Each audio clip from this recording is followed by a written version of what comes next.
وہ بہت محبت کرتے تھے امام پاک سے. انہوں نے خط لکھ کر کے بھیجا اپنے 2 بچوں کو, بیچ راستے میں بھیجا, کہا اللہ کا واسطہ دیتا ہوں, نبی رحمت کا واسطہ دیتا ہوں, آپ اکیلے نہیں ہیں, اگر آپ چلے گئے تو پوری دنیا میں اندھیرا چھا جائے گا. ہم کوفہ والوں کے حوالے آپ کو نہیں کر سکتے, رسول اللہ کے خاندان کے چشم و چراغ ہیں آپ واپس چلے آئیں, مکہ آپ کے لیے امن و سکون کی جگہ ہے. امام عالی مقام نے خط پڑھا اور آنکھوں سے آنسو آئے اور کہا میں وہ کام نہیں کر سکتا, اگرچہ سارے لوگ مشورہ دے رہے ہیں, لیکن ایک بات مجھے اس بات کو کرنے پر مجبور کرتی ہے. پھر جو ایک صحابی تھے انہوں نے آ کر پوچھا آخر کیا بات ہے کہ اتنے لوگ مشورہ دے رہے ہیں آپ کو نہ جانے کا اور آپ ضد کر رہے ہیں جانا ہی ہے کوفہ. اور تھوڑی دیر کے بعد امام مسلم بن عقیل کی شہادت کی خبر بھی آ گئی. امام حسین بار بار انا للہ و انا الیہ راجعون پڑھتے تھے اور غم کرتے تھے کہ میں نے اپنے معتمد بھائی کو وکیل بنا کر بھیجا اور ان کے ساتھ یہ معاملات ہو گئے. جب یہ حالات سنتے ہیں امام علی مقام, اس کے بعد ایک صحابی نے کہا بھی کہ آپ ضد کیوں کر رہے ہیں, تو جانتے ہیں امام حسین کے سامنے ایک بات تھی. کہا میں نے خواب میں رسول کریم صلی اللہ تعالی علیہ وسلم کو دیکھا ہے, حضور اکرم صلی اللہ تعالی علیہ وسلم نے مجھ سے کچھ بیان فرمایا اور میں نے وعدہ کیا, اس وجہ سے مجھے جانا ہی ہوگا. صحابی نے پوچھا ہمیں بھی بتائیں اللہ کے رسول صلی اللہ تعالی علیہ وسلم نے آپ سے کیا وعدہ لیا اور آپ نے کیا وعدہ کیا اور کیا بیان ہوا. امام عالی مقام نے کہا نہ میں نے یہ خواب کسی کو بتایا اور نہ بتاؤں گا جب تک کہ میں اس دنیا سے چلا نہ جاؤں. یہ رازوں میں سے ہے, میں نے اللہ کے رسول سے وعدہ کیا ہے. یہ مسئلہ تھا جس کی وجہ سے امام علی مقام کئی لوگوں کے مشورے آتے رہے لیکن آپ واپس پلٹنے کو تیار نہیں ہوئے. ایک مقام پر پہنچے, عبداللہ بن متی وہاں پر ایک شخص تھے, انہوں نے آپ کا استقبال کیا کنویں کے پاس. انہوں نے بھی کہا آپ کوفہ جا رہے ہیں, کوفہ کے لوگ اچھے نہیں ہیں. اور وہاں پر ایک قاصد آیا کوفہ کی خبریں لے کر, ہانی بن عروہ کے ساتھ کیا کیا گیا, مسلم بن عقیل کے ساتھ کیا کیا گیا, ان کے پیروں میں ہاتھوں میں رسی باندھ کر کے ہانی بن عروہ کو گلیوں میں کھینچا گیا ہے, ان کی ہڈیاں چکنا چور ہو گئی, توڑ دیا گیا ہے اور نہایت ہی دردناک انداز میں ان کو قتل کر دیا گیا ہے. یہ خبریں سن کر امام حسین اعظم رضی اللہ تعالیٰ عنہ غمگین ہو گئے اور اس کے بعد آپ اپنے قافلے کو لے کر تھوڑا اور آگے بڑھے لیکن ٹھہر گئے. پھر قافلے کے اندر رات کا وقت تھا, اپنے خاندان والوں کو سمیٹ کر کے خطبہ دیتے ہیں اور کہتے ہیں اے لوگوں کوفہ سے ایک بری خبر آ چکی ہے, اے میرے خاندان والوں اس خبر کو سن لو. آپ نے کہا میرے معتمد وکیل اور میرے معتمد بھائی مسلم کو کوفہ والوں نے شہید کر دیا. ابن زیاد گورنر بن کر وہاں آیا اور کوفہ والوں کے دل بدل گئے, انہوں نے ان کے بچوں کو بھی شہید کیا ہے, صحابی رسول کو بھی شہید کیا ہے. لہٰذا میں تمہیں اختیار دیتا ہوں کہ آپ یہاں سے جو پلٹنا چاہے وہ پلٹ جائے, جو جانا چاہے وہ چلا جائے, اس لیے کہ اب ہمارے لیے کوفہ کی سرزمین بھی ہماری پناہ گاہ نہیں رہی. یہ سن کر کے کچھ عرب کے قافلے یا عرب کے لوگ جو ساتھ ہوئے تھے وہ ایک کے بعد دیگرے چھٹتے چلے گئے, نکل گئے, اور یہ قافلہ جانثاروں کا وہی باقی رہ گیا جو مدینے سے چلا تھا. اس میں جو اہل بیت نبوت کے افراد تھے وہ کھڑے ہو کر کے کہتے ہیں امام مسلم بن عقیل جن کی شہادت ہوئی ہے ان کے 3 بیٹے اور بھی تھے, امام حسین کے ساتھ کھڑے ہو کر کہتے ہیں اب جب ہمارے باپ کا انتقال ہو ہی گیا ہے تو ہم اس وقت تک واپس نہیں پلٹیں گے جب تک ہمارے باپ کا بدلہ نہ لے لیں یا قصاص نہ لے لیں یا پھر ہم بھی قتل ہو کر شہید ہو کر اپنے والد محترم کے پاس نہ پہنچ جائیں. امام علی مقام سے دوسرے شہزادے کہتے ہیں آپ ہمیں پلٹنے کی بات کر رہے ہیں اور آپ کو ہم اس طرح تنہا چھوڑ کر کے جا سکتے ہیں؟ آپ کے بعد زندگی کا کوئی مزہ ہی نہیں ہے, آپ کے بعد زندگی جینے کا کوئی معنی ہی نہیں ہے. امام حسین کی بات پر ایک شہزادہ یا خاندان کا ایک فرد بھی ٹس سے مس نہیں ہوا. یہ قافلہ چل پڑا, امام علی مقام چلتے رہے. بیچ میں ایک جگہ ایسی آئی جہاں زہیر بن قیم بجلی ایک ایسے عرب کے بہت مشہور آدمی ہے, وہ حج کر کے واپس جا رہے تھے, ان کو اہل بیت سے پہلے کوئی عقیدت نہیں تھی. امام حسین نے ان کو بلوایا, وہ خیمے میں تھے, انہوں نے منع کر دیا میں ملنا نہیں چاہتا. بیوی جو تھی گھر میں بیٹھی یہ خیمے میں تھی اور ایسی ڈانٹ لگائی, کہا زہیر تجھے پتا ہے رسول اللہ کا بیٹا بلا رہا ہے اور انکار کرنے کی مجال کیسے تیری؟ آج اس سے بہتر موقع کیا ہو سکتا ہے, جا امام علی مقام سے ملاقات کر کے. تو آپ زہیر بن قیم بجلی آئے اور امام حسین سے ملاقات کی. ایک ہی ملاقات ایسی تھی کہ چہرہ ابن رسول کو دیکھ کر کے فدا ہو گئے. کہا کہاں کا ارادہ؟ کہا کوفہ کا. زہیر بن قیم کو اپنا واقعہ بتایا اور جو حالات تھے بتایا. زہیر بن قیم بجلی جو پہلے اہل بیت سے عقیدت نہیں رکھتے تھے لیکن اب حالات ایسے کہ اپنے خیمے میں آئے اور اپنی بیوی سے کہا میں تجھے طلاق دیتا ہوں, تو واپس چلی جا, اپنے بھائیوں کے ساتھ واپس چلی جا. کہا اتنا اہم کیا معاملہ ہو گیا؟ کہا اس لیے کہ اب میں رسول اللہ کے شہزادے کے ساتھ اس نیت سے جا رہا ہوں کہ واپس اس دنیا میں کبھی نہیں آنا ہے، مجھے آنا نہیں ہے، میرا انتظار نہ کرنا۔ مال و دولت اسباب سب دے دیا اپنی بیوی کو اور بھیج دیا اور کہا میں امام پاک کے ساتھ جاتا ہوں۔ یہ زہیر بن قیم بجلی یہ وہ شخص ہے جو میدان کربلا میں پہلے اترنے والوں میں نام ہے۔ یہ یہاں سے 7 جو ہوئے اور پھر یہ امام علی مقام کا قافلہ جب آگے بڑھتا ہوا ایک علاقہ زبال آیا، وہاں پر انہوں نے قیام کیا۔ تو اب یہاں پہنچتے پہنچتے امام علی مقام کے قافلے کو 1 محرم آ چکی تھی، محرم کی پہلی تاریخ تھی اور اس وقت 60ویں ہجری چل رہی تھی۔ 1 محرم کی تاریخ تھی۔ عبید اللہ بن زیاد نے جب اسے یہ خبر ملی کہ یہ مکہ سے نکل چکے ہیں امام حسین اور یہ کوفہ آنے والے ہیں، تو اس نے حر بن یزید، ایک ایسے پہلوان کو جس کی کوفہ میں بڑی دھاک تھی، وہ پہلوان بہت مشہور تھا، حر بن یزید کو 1000 کا لشکر دے کر بھیجا کہ حسین کو روک لینا راستے پر اور ان کو ادھر ادھر ہونے نہ دینا، یہاں تک کہ ان کو مجبور کر کے کسی نہ کسی طرح سے جھکا کر مطیع و فرما بردار بنا کر میرے پاس لانا۔ حر بن یزید یہ پہلا لشکر ہے جو کوفہ سے نکلا تھا امام علی مقام کے راستے کو روکنے کے لیے۔ 1000 کا لشکر لے کر کے وہ آیا اور جیسے امام علی مقام کے پاس پہنچا تو امام حسین نے دیکھ کر سمجھ لیا کہ اب حالات بدل چکے، یہ وہ لوگ ہیں جو خط لکھ لکھ کر کے مجھے بلائے تھے اور وہ لوگ اس فوج میں آج سامنے آئے ہوئے۔ آتے ساتھ حر بن یزید سے پوچھا کیا بات ہے، کس بات کا پیغام لے کر آئے ہو؟ کہا سنا ہے آپ نے بغاوت کی ہے خلافت حقہ کے خلاف اور آپ کو گورنر کوفہ عبید اللہ بن زیاد کی طرف سے یہ پیغام سناتا ہوں کہ آپ اس طرح سے بغاوت کا پیغام لے کر علم لے کر نہیں چل سکتے، آپ کو میں مجبور کر کے مطیع و فرما بردار کر کے لے کے جاؤں گا۔ امام حسین نے اس سے بات کی، کہا حر بن یزید تیری ماں تجھ پر روئے، کیا تو یہ سوچتا ہے کہ رسول اللہ کا نواسا ایک فاسق و فاجر شخص کے سامنے مطیع و فرما بردار ہوگا؟ مرد حق باطل کے آگے مات کھا سکتا نہیں، سر کٹا سکتا ہے لیکن سر جھکا سکتا نہیں۔ حر بن یزید سے کہا تو جواب میں حر بن یزید نے کہا اے حسین، عرب کا کوئی دوسرا آدمی مجھے یہ کہا ہوتا کہ تیری ماں تجھ پہ روئے تو میں اس کو پلٹ کر کے جواب دیتا، لیکن مجھے آپ کی ماں کی حرمت پاتا ہے، میں آپ سے یہ بات نہیں کہہ سکتا کہ آپ کی ماں پر روئے، میں ادب کرتا ہوں، آپ کی ماں رسول اللہ کی بیٹی ہے۔ اتنی تو عقیدت حر بن یزید کے دل میں تھی۔ امام حسین سے کہا کہ آپ کیوں نکلے ہیں اور کیا چاہتے ہیں؟ امام حسین نے کہا پہلی بات تو یہ ہے کہ نہ میں خود اپنی مرضی سے آیا، بلکہ تم کوفہ کے 12000 کے قریب لوگوں نے خط لکھ کر کے مجھے بلایا اور کئی مرتبہ قافلے آئے ہیں مکہ دعوت دینے کے لیے۔ حر بن یزید نے کہا ہم ان میں سے نہیں ہیں جنہوں نے آپ کو دعوت دی تھی۔ امام حسین نے وہ خطوں کا تھیلا نکالا جس میں پورے خطوط تھے، انڈیل دیا اور کہا یہ خط دیکھو، یہ خط دیکھو، یہ خط دیکھو، اس میں لوگوں کی مہریں ہیں، دستخطیں ہیں۔ حر بن یزید نے سب خط دیکھے اور اس کے بعد کہا یہ اور لوگ ہیں جنہوں نے آپ کو بلایا، ان میں سے ہم نہیں ہیں، ہم نہیں ہیں۔ حالانکہ اس کی فوج میں کئی لوگ تھے جن کی دستخطیں موجود تھیں۔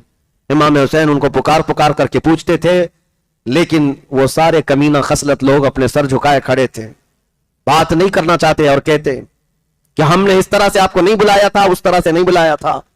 بات بدل گئی تو پھر امام حسین نے کہا دیکھو اگر معاملات ایسے ہیں کہ تم نے نہیں بلایا ہے مجھ کو تو واپس جانے دو مجھ کو، اور اگر تم یہ چاہتے ہو کہ میں کوفہ نہ آؤں تو مجھے واپس جانے دو، میں واپس چلا جاؤں گا، یا اگر تم یہ چاہتے ہو کہ میں کوفہ نہ آؤں تو مجھے دمشق لے کر کے چلو، یزید کے پاس، میں بات کر لوں گا، جیسے میرے بھائی امام حسن نے امیر معاویہ سے بات کی تھی، میں بات کروں گا، اور یہ بھی منظور نہیں ہے تو پھر مجھے کسی ساحل سمندر کی طرف بھیج دو، میں اپنی بقیہ زندگی وہاں گزار لوں۔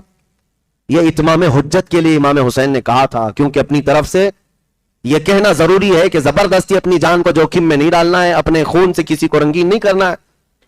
حر بن یزید نے کہا آپ نے اچھے مشورے دیے ہیں، میں یہ باتیں پہنچاؤں گا عبید اللہ بن زیاد کے پاس، یہ باتیں پہنچاؤں گا۔ حد تو یہ ہے میرے عزیزوں، نمازوں کا وقت ہوتا، ظہر کا وقت ہوا، امام علی مقام کے ہاں سے اذان ہوئی، آپ نے حر بن یزید سے پوچھا اس کے پاس 1000 کا لشکر ہے، امام حسین کے پاس 82 لوگ ہیں۔ امام حسین یہ پوچھتے کہ ہماری جماعت قائم ہو رہی ہے، تمہاری نماز الگ ہوگی یا ہمارے ساتھ؟ حر بن یزید کہتا کہ جماعت تو ایک ہی ہوگی، امام آپ ہی ہوں گے۔ میدان مقابلین کا ہے، 2 اپوزٹ جماعتوں کا ہے، لیکن خدا کی قدرت دیکھیں، ان ظالموں کے دل میں بھی یہ بات تھی امام تو رسول اللہ کا نواسا ہی،